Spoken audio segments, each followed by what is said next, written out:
Phase 4, The Awakening of Humanity. The galaxy stood frozen. The human Ark, an ancient moving fortress the size of a small moon, hovered beside the human dreadnought, radiating blue and silver energy so bright that even distant planets glowed under its light.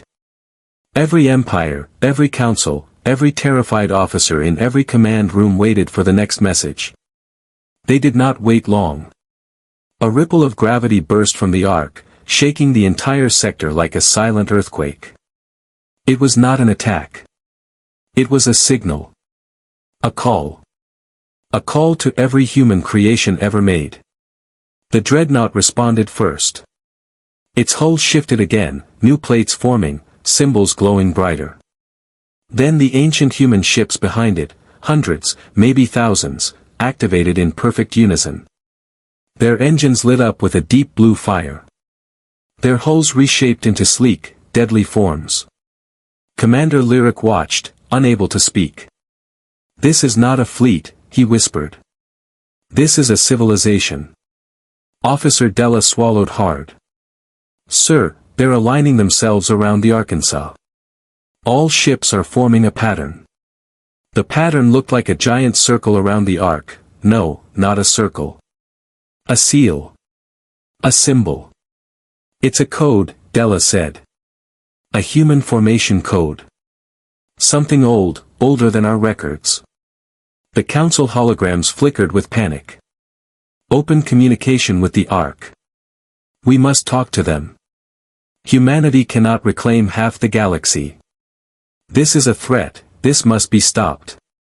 Lyric shook his head slowly. "No one is stopping this." The Ark began to turn. Not like a ship. Not like a machine. It rotated with the dignity of something ancient, something living, something that had crossed galaxies, wars, and lost ages. Then the Ark broadcasted a new message. No words at first. Just a series of heartbeats. Slow. Deep. Heavy. Every ship felt them. Every planet felt them. Every species felt them. Then a voice, ancient, calm, undeniable, filled the galaxy. Phase 4, Humanity Awakens. The dreadnought spoke next, its voice now almost human. "All observers, remain outside the reclamation zone. You are not our enemy. But interference will not be allowed." Della blinked. "Sir, they're being polite." Lyric let out a breath he didn't know he was holding. "No. They're being patient." The Ark's energy surged again, brighter than a star, and the seal formation of ships began to open, like a gateway forming around the fortress. "What are they doing now?" the high speaker demanded. Della's voice cracked. "They're charging a dimensional anchor." "A what?" "A stabilizer for something coming through." The room trembled. The stars trembled. The tear behind the fortress widened again, but this time, it was different. It was more controlled. More stable. As if the Ark was guiding it from the other side. A new figure appeared inside the tear. Not a ship. Not a fortress. Not a shadow. But a human. A giant hologram of a human figure, standing tall, its face covered by a glowing mask of shifting symbols. The galaxy went silent. Because the figure was speaking. Not through speakers. Not through screens. But directly into minds. "We are humanity. We were broken. We were scattered. We were forgotten. But we did not die." Lyric felt cold all over. "This is a projection," he whispered. "But the signal, it's coming from another dimension." The figure continued. "We built the Ark before your empires were born. We built the dreadnought before your navies existed. We left our galaxy not to escape. But to prepare." "Prepare for what?" The figure answered the question before anyone asked it. "There is a coming storm. Not from your borders. Not from your enemies. But from the void between galaxies." The council leaned forward. The Voidborn, the figure said. A name no one had ever heard. A name that felt wrong, heavy, dangerous. They consume civilizations. They consume stars. They consume hope. The Dreadnought's deep voice added. We fought them for 2 centuries. We survived.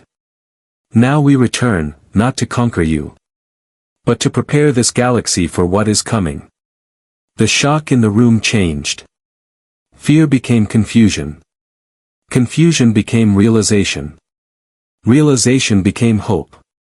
Lyric whispered, they didn't return for war with us. Della finished, they returned because they found something worse. The human projection lifted a hand. Stars appeared around its palm, like a miniature galaxy. You have seen our strength. But this is nothing compared to the Voidborn. If we stand alone, we fall alone. But if we stand together, we win. Lyric stepped forward, emotional. They're inviting us. Della nodded. They're giving us a choice. The figure's final message burst like a sunrise across every world. Prepare your fleets. Prepare your worlds. Humanity has returned. And the real war is coming. The Ark, the Dreadnought, and the ancient ships aligned in a perfect formation. The sky glowed with human power. The galaxy held its breath. And for the first time in history, humanity did not stand alone. The last light fades. The people of Arion 6 had lived under fear for many days. Their blue sky was now filled with smoke and broken metal. Once, this world was a busy trade hub, full of life, ships, and bright lights. But now, everything was silent except for the sound of distant explosions. The Keeler swarm, a cruel alien enemy, had reached the planet, and nothing seemed strong enough to stop them. Every morning, the sun rose behind black enemy warships. The Keeler fleet was huge, thousands of small fighters and dozens of heavy destroyers. Their largest dreadnought was so massive that it blocked half the horizon. It looked like a floating mountain made of metal and death. The people could not fight it. Their last defense cannons were destroyed. Their fleet had escaped or been wiped out. Their leaders had sent so many distress calls, but no help came. No allied government wanted to face the Keeler swarm. Everyone was afraid. In the capital city, the shelters were full. Families cried quietly. Children held their parents tightly. Soldiers stood guard even though they knew they could not protect anyone. They were only waiting for the final attack. Above them, in the damaged command tower, Watch Officer Lyra sat alone at the main scanner station. Her uniform was torn, one sleeve burned away, and her forehead was bandaged. She was tired, hungry, and scared, but she refused to leave her post. She kept repeating the same action, scanning deep space again and again, hoping for a miracle. She knew nothing would change, but something inside her still wanted to believe. Maybe someone had heard their call. Maybe someone out there cared. But the screen remained empty. No ships. No signals. No hope. A loud vibration passed through the tower. Dust fell from the cracked ceiling. The Keeler dreadnought had moved closer, ready to fire its final weapons. It powered up planet-killer beams that could tear a city in half. Lyra swallowed hard but kept her eyes on the scanner. She spoke softly to herself, anyone at all, please. Down in the shelters, Governor Marek stood in front of the citizens. He tried to smile, but his voice was weak. Stay calm, he said. We are doing everything we can. But everyone could see the truth on his face. They were all going to die. Outside, the sky turned red and black as the enemy ships formed a targeting pattern. A deep, echoing hum filled the air. The Keeler were charging their main beam. It would hit the planet in less than a minute. The ground shook again. Pieces of the tower fell off. Lyra grabbed the table and braced herself. Her fingertips trembled. She had never been this afraid in her life. Then, something blinked on her scanner. A tiny spark. A small disturbance. A dot of light where nothing should exist. Lyra frowned and tapped the screen. She cleaned the dust, adjusted the filters, zoomed in. The dot remained. Her heartbeat rose. What is that? She ran the scan again. This time the point flickered brighter, like something pushing through a curtain of darkness. It was faint, unstable, and far away, but definitely real. Governor Marek, she whispered through the comm, I'm picking up something. What kind of something? The governor asked in a tired voice. I don't know, Lyra answered. Maybe a ship. Maybe a signal. It's too far. It's too small. The governor did not respond. He probably thought she was imagining things because of stress.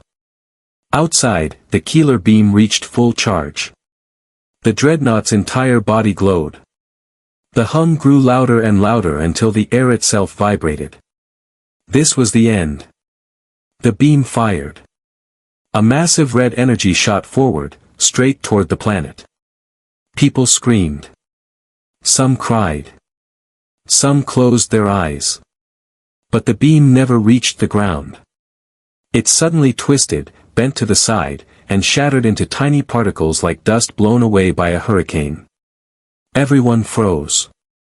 What just happened? A soldier whispered. Lyra's eyes widened. She turned back to the scanner. The small point of light was growing. Slowly but clearly. The governor shouted over the comm, Officer Lyra. What are you seeing? I don't know. Lyra yelled. But something big is coming through. The scanner alarm beeped loudly. The distortion spread wider. Energy waves rippled across space. It looked like something huge was forcing its way into real space, tearing a hole in the darkness.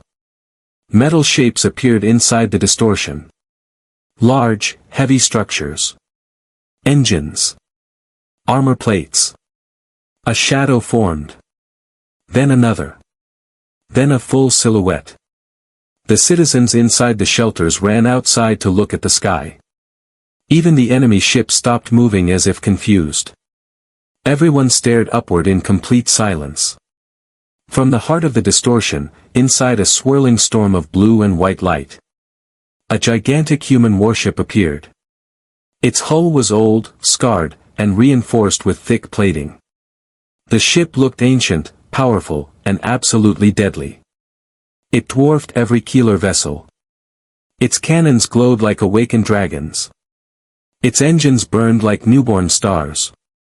The ship did not announce itself. It did not send a message. It simply existed, and its presence shook the planet. Lyra whispered one word, with tears in her eyes. Humanity came back. And on every Keeler ship, alarms began to scream. Because what arrived from the endless dark was not just a warship. It was a nightmare, for them. The ship that should not exist. The Keeler swarm had faced many enemies in the galaxy.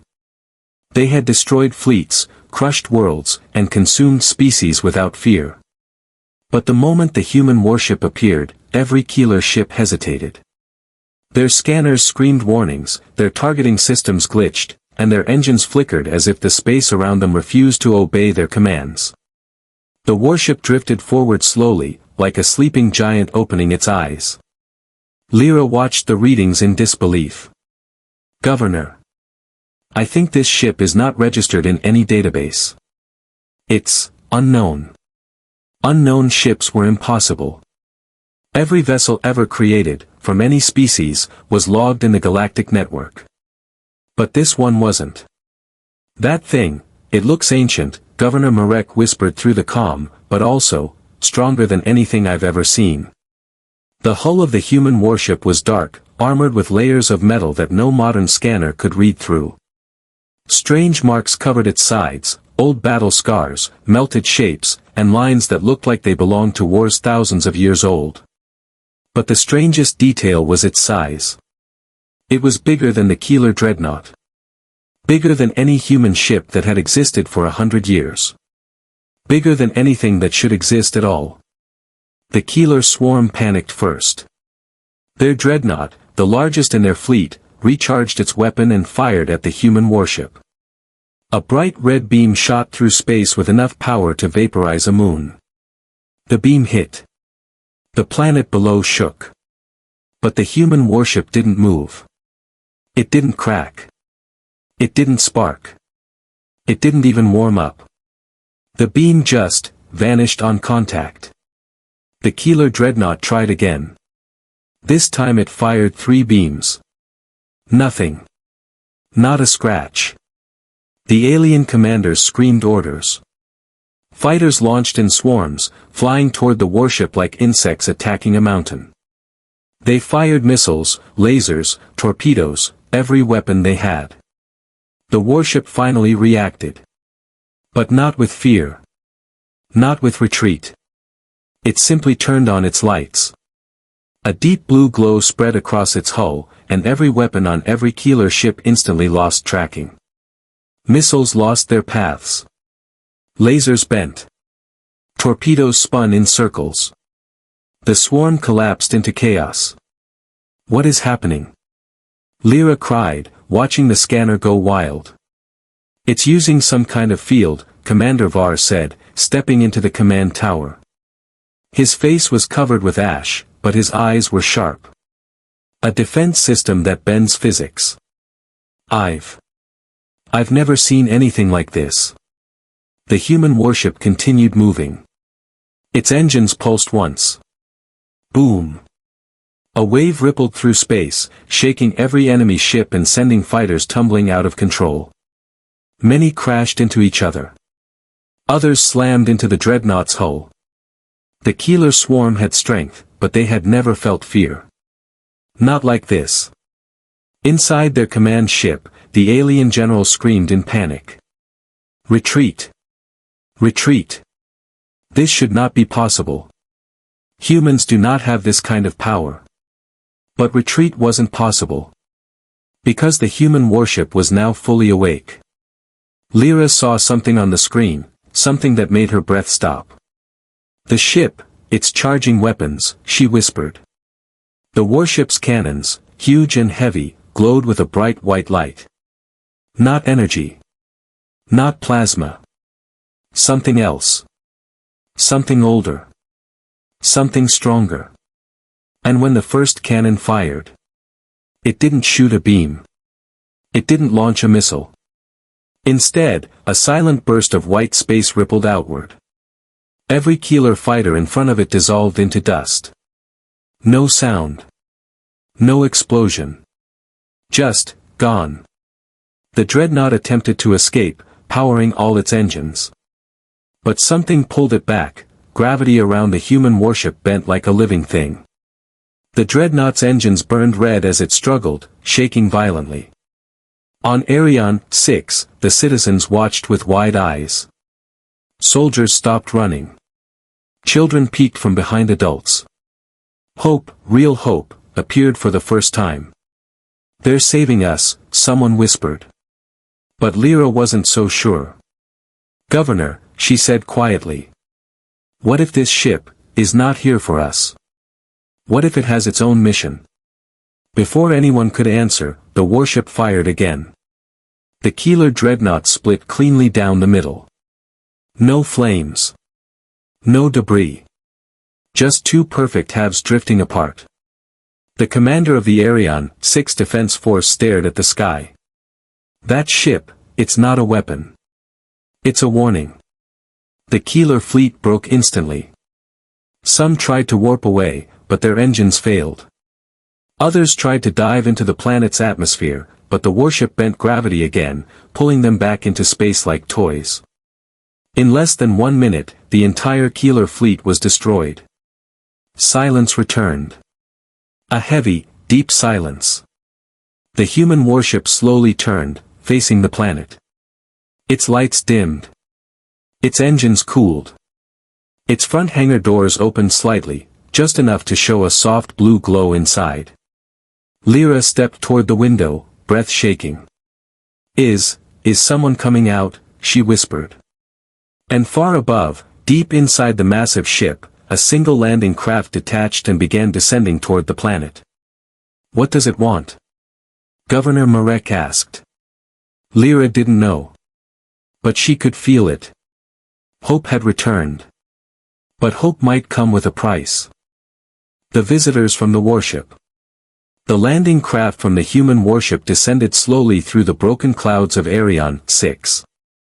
Its engines made no sound, only a soft blue glow that shimmered across the sky. The people watched from the ruins of their city, unsure whether to cheer, hide, or run.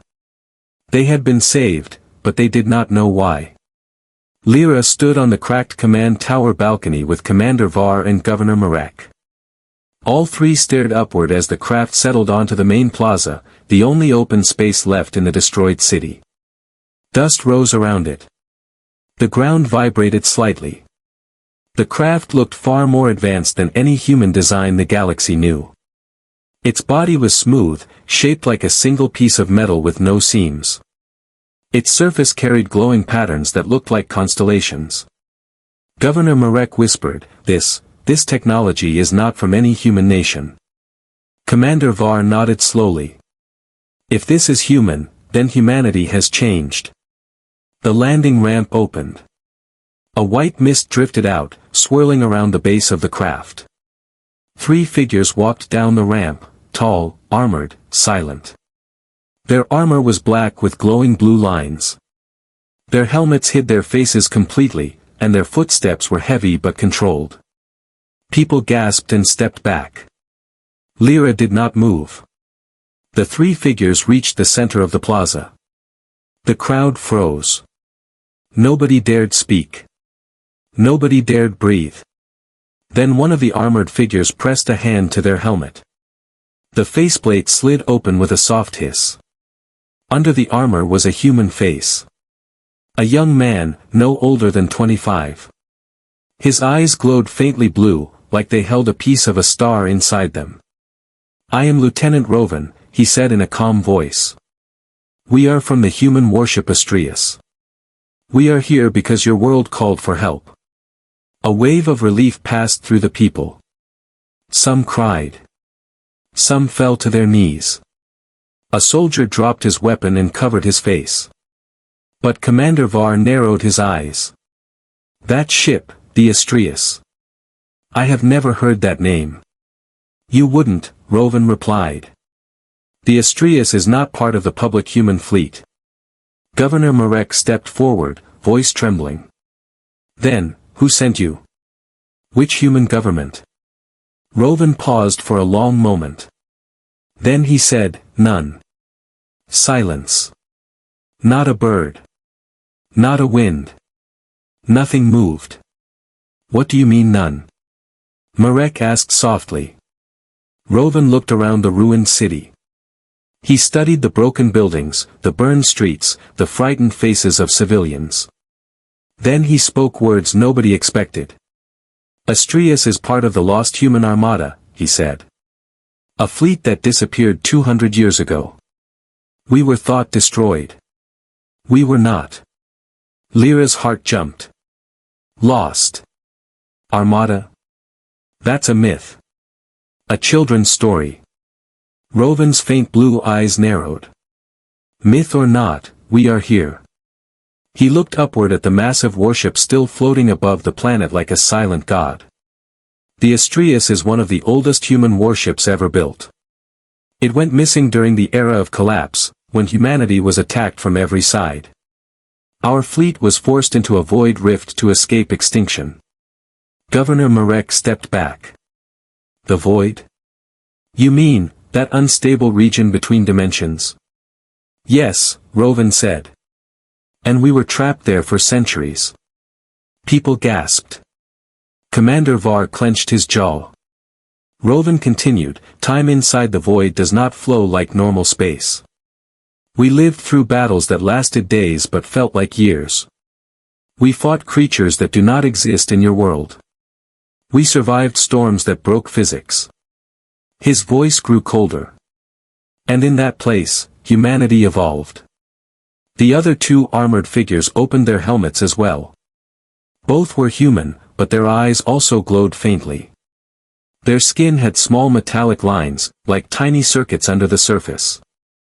These modifications, Lyra whispered, they're not natural. Rovan nodded.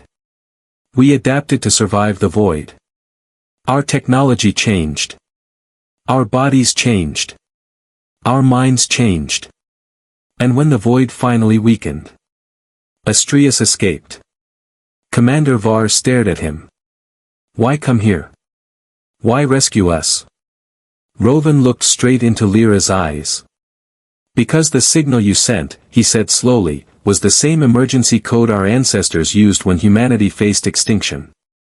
Someone on your world used a forgotten human distress call, one that only the lost armada still recognizes. The governor swallowed hard. But none of us know that code. The three armored figures exchanged a confused look. If not you, Rovan said quietly, then someone, or something, on your planet did. A cold shiver ran through Lyra's spine. A hidden human. A forgotten AI. Something buried underground. Before she could think more, Rovan's armor beeped loudly. He touched his helmet again. A deep voice echoed from the ship above. Lieutenant Rovan. Incoming threat detected. Unknown signature. Prepare the planet. The ground shook. The sky grew darker. A new distortion appeared on the edge of the atmosphere, bigger, stronger, more violent than the one the Astrius came through. Commander Var stepped forward, hand on his weapon. What now? Rovan looked up slowly. Fear, real fear, appeared in his glowing eyes for the first time. Something followed us from the void, he whispered. And it is not human. The void followers. The sky above Arion 6 darkened so quickly that people thought night had fallen again. But this darkness was not natural. It moved like liquid smoke, forming twisting shapes that stretched across the atmosphere. The ground vibrated as strange echoes rolled through the air, echoes that sounded almost alive. Lyra stared upward, unable to move. What is that? Lieutenant Rovan took a deep breath, his blue glowing eyes narrowing. Void followers. Governor Marek shook his head. I don't understand. What followed you? Rovan turned toward him slowly. Creatures from the void. Hunters. They live in the space between dimensions. They do not belong to any universe. They track anything that escapes the void, and they always come in swarms. As he spoke, the dark distortion grew wider. A massive tear opened in the sky, a rift glowing with unnatural purple lightning. From inside the rift, shapes began to emerge. Not ships. Not machines. Something much worse. Creatures with bodies made of shifting shadow and metal-like bone. Their wings were long and razor-sharp. Their eyes glowed like burning coals. They flew in silence, hundreds of them, each one moving like a predator searching for prey. The crowd screamed and fled. Soldiers raised their weapons but did not fire. Their guns felt too small, too weak for monsters like these. Commander Var forced himself forward. Why didn't you warn us? Rovan's jaw tightened. Because we hoped they didn't follow. We hoped we were faster. A deep roar shook the ground as a giant void follower, at least the size of a Keeler destroyer, pulled itself out of the rift.